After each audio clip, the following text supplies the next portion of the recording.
Last night, I went to go see Monster Summer, which starred Mason Thames as well as Mel Gibson, and told the story of a group of kids, Noah and his friends, who discover a supernatural force that is terrorizing the town they live in.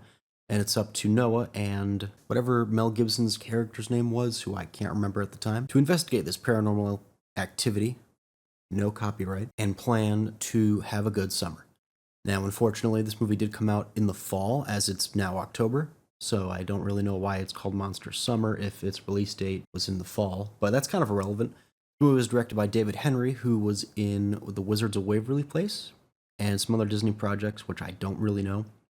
His debut movie was Catch of the Year, which came out in 2020 and had Selena Gomez producing, but that's kind of irrelevant right now. As far as the movie goes, I didn't really expect it to be a kid-friendly horror movie.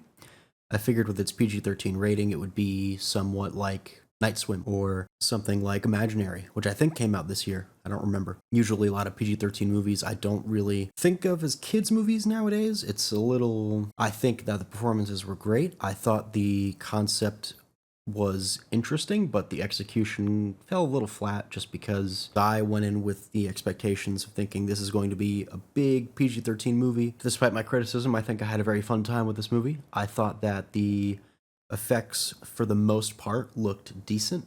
There were some, well, I can't really say that without spoiling anything, so I'm not going to spoil anything.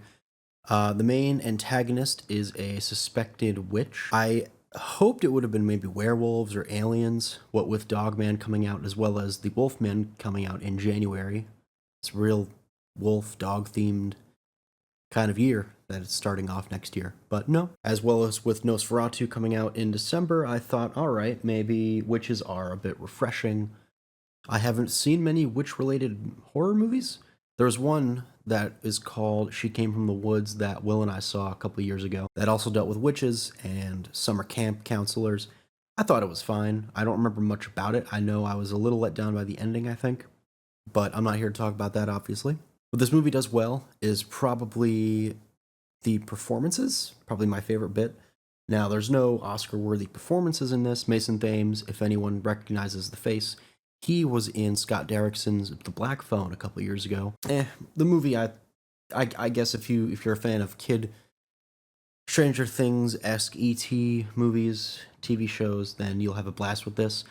I unfortunately won't be buying it because I don't know. It just didn't really do it for me. If you did enjoy this review, please let me know in the comments if you've seen it, if you've heard of it, or if you haven't heard of it and you plan to see it. Tell me what you thought of it. I was kind of disappointed, but that's just me and my critical self. Anyway, bye.